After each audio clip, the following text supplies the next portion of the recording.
Hi, this is James Malinchak, featured on ABC's hit TV show Secret Millionaire. And I am so excited today because today I am interviewing the amazing Laura Richards. Laura, how are you? I'm so good. I'm so You glad look to be here. amazing with that color. I Thank you. love that color. This is my color, so that's why I wanted to wear it. Oh, you wear it well. I love Thank it. you. So for anybody watching who doesn't know Laura, Yeah. can you explain who you are and what you do? Sure. Well, I'm an international podcaster, and I'm also a best-selling author, and I'm a speaker, and I speak on narcissistic abuse and giving women their voice after abuse. And so, which is so needed, Yes. right? Yes. What is the passion that drives you to do this? Well, my passion comes from my personal experience of being in a marriage that actually I didn't even know I was in abuse. And that is part of what I help women understand, is because emotional and psychological abuse is so, like, if you're not aware of it, you don't even realize that it's happening. So I have kind of a funny story that I tell to kind of give this example. So, when you go to, like, say, a big box store and you can buy like a bag of avocados. Well, I would bring them home and then I would hide them around my house. Well, because this is the way my thinking was so twisted, was because he didn't want me to buy avocados all at once, because then they're going to ripen all at the same time. And if this sounds ludicrous to you, this is what abuse sounds like. It's just little minor controlling habits. And so it got to the point where my thinking was so twisted that I was hiding avocados around my house, and I would bring one out at a time so he didn't know that I bought them all at the same time. So we don't even realize it's happening. And that's why I want to teach awareness, because we don't even realize what's happening to us. And it's little minor things like that. I always say the first part of any transformation, all transformation, is awareness. Yes. Because you don't know what you don't know, but once you become aware, you can make changes that Yes. fast when you are conscious of what's going on. That's it. I was saying to my therapist, I said, why did I stay so long? And she said, oh my gosh, the minute you found out, you ran out the door. Like the You minute became aware. when I became aware. And so when sometimes, it feels kind of funny to say, like, I wasn't aware for 33 years. I wasn't aware. It's that boiling frog analogy where you put a frog into boiling water and it jumps out, right? But if you put it into cool water and then start the heat, they don't get out, and then they're boiled alive. And so that's something that happens in abuse and emotional abuse, especially. That's what you're going to see in emotional and psychological abuse, and that's what I speak on. And so that's what bringing the awareness is. You don't even realize that it's happening. It's so subtle. It's just little minor things. This all sounds good. Yes. But when you start working with folks, whether speaking, whether coaching one-on-one, Right. writing the amazing books you write, online courses, Right. however you work to get Yep.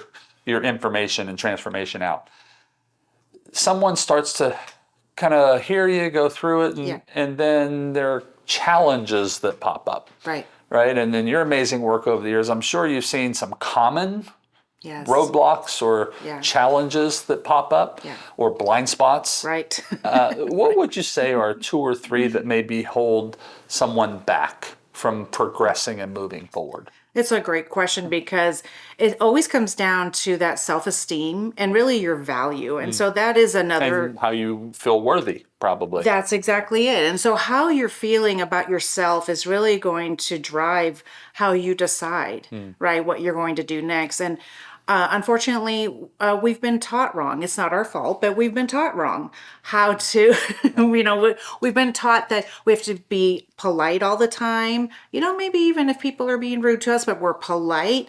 As growing up as a woman, you're the good girl and you do all the right things. And I thought I did all the right things. But as a giver, you have to remember that the takers are going to take. And so unless you know your value and know what your boundaries are going to be, and that comes from self-esteem. And so that's the other part that I'm really helping people understand, is that value, that worth, those boundaries, the self-esteem, and then they can live the life that they truly want to live. I kind of have an idea of what I think makes you unique Okay. and different to guide someone. Okay. And when I say guide, whether it's speaking or coaching, that's why I say kind of guide. Because Yeah. whether you're writing a book, speaking, doing online Yeah. information, being interviewed on a podcast, running your podcast, Right. you're guiding Yes. people, right? So I think that probably what makes you unique is people can see, wow, she's a PLU. People like us. Like Yes. she's actually gone through Yes. what I'm going through. I think a lot of times when folks go through a situation, they think, oh, I'm the only one in the world that's going through Yes. this. No one understands, right? Right. And what makes you, I think, makes you different and unique is that you've not only lived it, Yeah. you learned from it, and now you're passing it on. Yes. Would you agree that that's something that makes you different? And are there other things that make you unique? I have one other thing, but yes, I want to address that because it's true. When I came out of my marriage, I really felt almost ashamed and I felt very alone until I found those people like me, right? You almost felt like you're the only one, I'm right? the only one. I felt that way. I felt like I was the only one. And the reason was I started to understand was that nobody was talking about it. And so as I started to talk about it, I found my community because when we're in shame, which is a very common feeling that people have, even after abuse, they go to shame. And so when you're in community, but not only community, in conversation, shame is broken. And so that's why I wanted to get the word out that I'm just like you. I've been there, but you're not alone and you're not the only one. And then the other thing I think that makes me unique is I use humor because laughter is good and it helps. It's medicine. It's medicine. The endorphins, the good chemicals for our brain. It's part of my thing.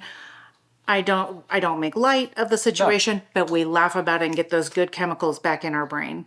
Yeah, I love the fact that you bring humor into it Yeah. when it's such a heavy situation where a person feels like I have no hope. Yes. And if you could laugh a little and lighten up, then Yes. maybe they're more open Yeah. to the plan, the blueprint, the transformation you're trying to impart on them. Yes. When you get those chemicals going in your brain, you are receptive to those things. Yeah. It doesn't matter if I give someone a blueprint, the keys to get there. It doesn't matter if they don't feel good about themselves. And so that's really, it's so multifaceted that we're working on everything at the same time. So, because you can't just do one and then do the next one, it's all happening at the same time to really just heal yourself and move forward and then make a difference in the world. Because they will affect their friends. The person in front of me is giving me guidance on how to get there, and the person behind me, I can help them. Yeah, yeah. No better feeling, I say this all the time, no greater feeling you can have than when you know you made a difference in the lives of others. Yes, for sure. And the light bulb goes off, or you Yes. see someone who, and then what you do and what I love about what you do is you put the hope back into hope tanks. Yes. Because so many folks have their hope tanks on E. Yes. Right? We all do in every situation, walk through life. And so you really pour the hope back in and fill that tank back up. I surely try, that's for sure. I want to show that what I went through, right? I am on the other side and I'm able to, like if you don't feel confident, you don't feel hopeful, I always say you can borrow some of mine until you can get there. Yeah. Love that. Someone's watching. They say, this sounds great, but... Because, then our story creeps in. Yeah. I'm the only one. And this is the one that's probably you hear a lot.